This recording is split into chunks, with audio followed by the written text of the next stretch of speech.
రాష్ట్రంలో ఉన్నటువంటి రైతాంగాన్ని ఆదుకోవాలనే ఆలోచనతో ఎన్నికల్లో ఇచ్చినటువంటి హామీలో భాగంగా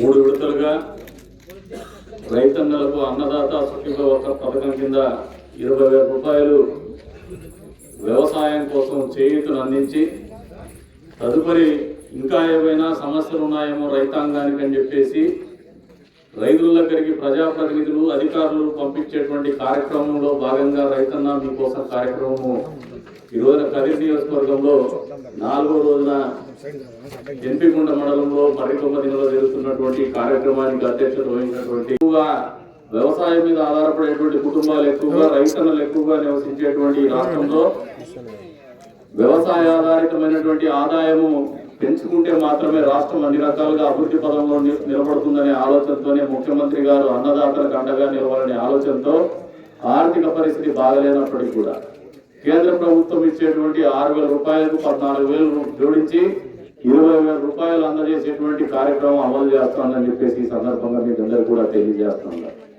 మొదలుకున్నటువంటి రైతన్నులందరూ కూడా రాష్ట్ర ప్రభుత్వం తరఫున శుభాకాంక్షలు తెలుపుతా ఉన్నారు.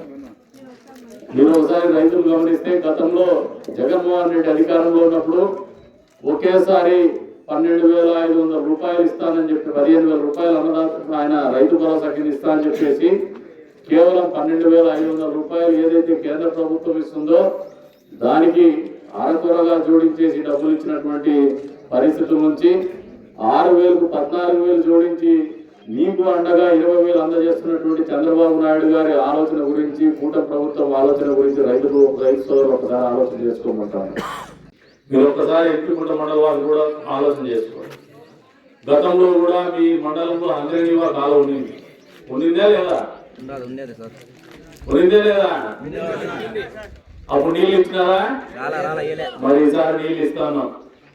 నీళ్ళు ఇవ్వడమే కాదు, ఇంకా ఎక్కడైనా చెరువులు నింపేటువంటి కార్యక్రమంలో మొన్నటి రోజున 100 మంది చెరువుకు నీళ్లు నింపేటువంటి పరిస్థితుల్లో ఇంకా కొన్ని కాలువలలో పొడుగుందంటే ముఖ్యమంత్రి గారి ఆలోచన ఇంకా నీళ్లున్నాయి, ఏప్రిల్ వరకు 100 ఇవ్వాలో నీళ్లు ఇవ్వగలమనే ఆలోచనతోనే ఎక్కడైనా కాలువల్లో పొడిగ తీత కానీ చెట్లు కానీ పెరిగినటువంటి పరిస్థితులు దృష్టిలో పెట్టుకొని జేసీబీ పెట్టి అవి క్లీన్ చేయించేసి చెరువుల్లో కూడా ఎక్కడైనా అవసరమైతే మట్టి పొడిగ తీయాలనే ఆలోచనతోనే ఈరోజున మన ఊరు మన నీరు అనే కార్యక్రమము జరుగుతున్నాం. ఈ నియోజకవర్గంలో అన్ని నియోజకవర్గాల్లో ప్రారంభించాలని మొదలుపెట్టినటువంటి కార్యక్రమం మన నియోజకవర్గంలో ఇంకా పెద్ద ఎత్తున ప్రతి మండలానికి కూడా ఒక జేసీబీ ఇచ్చినాం. వేరే నియోజకవర్గాల్లో ఇంత పెద్దన ఇవ్వాల ఇక్కడ చేస్తాం. ఎందుకంటే రైతాంగం పెద్ద ఎత్తున ఉన్నటువంటి నియోజకవర్గం ఇది, గ్రామీణ ప్రాంతం పెద్ద ఎత్తున ఉన్నటువంటి నియోజకవర్గం.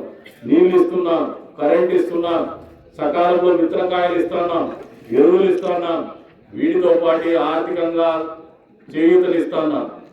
ఇంకా ఎక్కడైనా రైతన్నకు ఇబ్బంది ఉంటే ఆ కార్యక్రమంలో కూడా మేమే వ్యక్తిగతంగా కలువ చేసుకొని మీకు మంచి చేసేటువంటి కార్యక్రమాలు చేస్తున్నామంటే మీ జీవితాల్లో సంతోషం నింపాలా, మీ జీవితాల్లో ఆదాయాన్ని పెంచాలనే ఆలోచనతో ఇటువంటి కార్యక్రమాలు చేస్తున్నామని చెప్పేసి కూడా ఈ సందర్భంగా తెలియజేస్తాను. ప్రయోగాత్మకంగా ఈ నియోజకవర్గంలో రాష్ట్రంలో ఏ నియోజకవర్గంలో చేపట్టిన విధంగా మొదటిగా మున్సిపాలిటీలో 20వ వార్డులో కృత్రిమ మేధస్సును ఉపయోగించి ఆర్టిఫిషియల్ ఇంటెలిజెన్స్ కింద సెక్రటేరియట్ లో ఫిర్యాదు కేంద్రం కూడా రూపకల్పన చేస్తున్నాం. తొందరలో పైలట్ ప్రాజెక్ట్ కింద ఒక వార్డులో పెడతాను. తదుపరి నియోజకవర్గం అంతా కూడా మీ సచివాలయాల్లో కూడా తీసుకొచ్చి ఒక 6 నెలల లోపల పూర్తి స్థాయిలో ఈ నియోజకవర్గము ఆర్టిఫిషియల్ ఇంటెలిజెన్స్ తోనే అడ్మినిస్ట్రేషన్ చేసే పరిస్థితులకు తీసుకుపోతామని చెప్పేసి కూడా మీకు ఈ సందర్భంగా తెలియజేస్తున్నాం. తద్వారా పారదర్శకత అనేది, అవినీతి అనేది తగ్గేటువంటి పరిస్థితుల్లో రియల్ టైం అంటే ఇప్పుడు తాగునీరు సమస్య ఉందని ఇప్పుడు మీరు ఫిర్యాదు చెప్తే 30 సెకండ్ల లోపల మళ్ళీ మీకు దానికి పరిష్కారం కానీ మీకు ప్రతిస్పందన కానీ వచ్చి మీకు సమాధానం చెప్పేటువంటి పరిస్థితుల్లో పరిపాలన అందిస్తామని చెప్పేసి కూడా ఈ సందర్భంగా తెలియజేస్తాను. ఇన్ని రకాలుగా మీ అందరి కోసం ఆలోచన చేస్తున్నటువంటి ప్రభుత్వాన్ని కానీ, మా పార్టీ నాయకులు కానీ, పార్టీని కానీ, మా కూటమి పార్టీలో ఉన్నటువంటి నాయకులు కానీ, ఆ పార్టీలు కానీ మీరందరూ మనస్ఫూర్తిగా ఆశీర్వదించమని చెప్పేసి కోరుతా ఉన్నాం. అంతేకాకుండా మళ్ళీ చెప్తా ఉన్నారు అది నాయకులు వారంలో 2 రోజుల పాటు ఖచ్చితంగా రైతు సేవా కేంద్రాల్లో రైతాంగం కోసం నాయకులు అధికారులు కూర్చొని వాళ్ళ సమస్యలకు పరిష్కారం చూపమని చెప్పేసి కూడా కోరుతున్నాం. తద్వారా మెజారిటీ సమస్యలు తీరిపోతాయి. ఇక హౌసింగ్ మీద వాటి మీద నాయకులు ఎప్పటికప్పుడు వర్క్ చేయాల్సినటువంటి బాధ్యత కూడా ఇందాకే గుర్తు చేసినాను. దానికి అనుగుణంగా మీరు చేస్తారని చెప్పేసి కూడా నమ్ముతున్నాం. ఇంకా కొద్దిగా పెన్షన్ల సమస్య ఉంది. ఆ పెన్షన్లు కూడా తొందరలో కొత్త పెన్షన్లు ఇచ్చేటువంటి కార్యక్రమం కూడా ముఖ్యమంత్రి గారే అనౌన్స్ చేస్తారు. ఆ రోజు అర్హులైనటువంటి వాళ్ళందరికీ కూడా పెన్షన్లు ఇచ్చేటువంటి బాధ్యత కూడా ఈ ప్రభుత్వం తీసుకుంటుందని చెప్పేసి కూడా మీకు ఈ సందర్భంగా తెలియజేస్తా ఉన్నారు. ప్రజల్లో పెట్టేటువంటి ప్రభుత్వం గతంలో ఎప్పుడు లేదు. బట్టలు ఉత్తేసి పరదాలు వేసుకొని రావాలంటే హెలికాప్టర్లో తిరిగినారు, లేదు పరదాల శాతం తిరిగినారు. వాస్తవమా కాదా? పక్కనే మీకు ఇంకా దగ్గర పక్కనే చక్రాయపేట పులివెందుల నియోజకవర్గం, మీ పక్కన నడుచుకొని కూడా వెళ్ళిపోవచ్చు. కొద్దిగా ముందు పోతే అది నడుచుకొని వెళ్ళిపోవచ్చు. ముఖ్యమంత్రి ఆ రోజన్నా మన నియోజకవర్గానికి వచ్చినాడప్ప, ఓట్లు అడుక్కునేకి వచ్చినాడు. మళ్ళీ రెండోసారి ఓట్లు అడుక్కునేకి వచ్చినాడు. కానీ ముఖ్యమంత్రి హోదాలో ఆ రోజున ఈ నియోజకవర్గానికి వచ్చినాడా? మరి మనం ఎట్లయ్యా మనం తిప్పల మాదిరి ఓట్లయితే అంటే ఆయన మన పట్ల ఉండే ఆలోచన విధానాన్ని మీరు అర్థం చేసుకోండి. ప్రత్యేకించి ముస్లిం సోదరులు అర్థం చేసుకోవాలి. మీకు చేసింది ఏమీ లేదు, మీకు కైపెక్కింది. ఆ కైపు నుంచి దిగిపోవాలి. మీరు మారాలా? మీకోసం ఆలోచన చేసే ప్రభుత్వం ఇది. చంద్రబాబు నాయుడు గారు గడిచిన 40 సంవత్సరాలుగా రాజకీయాల్లో ఉన్నారు. ముఖ్యమంత్రిగా దాదాపు చరిత్ర రికార్డు టైంలో ముఖ్యమంత్రిగా ఉన్నారు. ఆయన ముఖ్యమంత్రిగా ఉన్నన్ని రోజులు కూడా ముస్లింలకు అత్యంత లబ్ధి చేకూర్చేటువంటి కార్యక్రమాలు తెలుగుదేశం పార్టీ చేసింది. మీరు హజ్ హౌస్ పెట్టినా, హజ్కు పంపించే డబ్బులు ఇచ్చినా, లేదు మీకు రంజాన్ తోఫా ఇచ్చినా, లేదంటే మీ పిల్లలకు స్కాలర్షిప్లు ఇచ్చినా, కదిరి నియోజకు ఇమాం మౌజులకు జీతాలు ఇచ్చినా, మళ్ళీ జగన్మోహన్ రెడ్డి అప్పు పెడితే ఆ అప్పు కూడా కట్టినా ఇమాం మౌజులవి. మళ్ళీ ఇన్ని కార్యక్రమాలు చేస్తాడేదంతా కూడా చంద్రబాబు నాయుడు గారి నాయకత్వంలోనే చేస్తాడు. ఓట్లు వేయలేదని ఆయన ఎప్పుడు అనుకోలే, మాకు తక్కువ ఓట్లు వేస్తారని ఎప్పుడు అనుకోలే.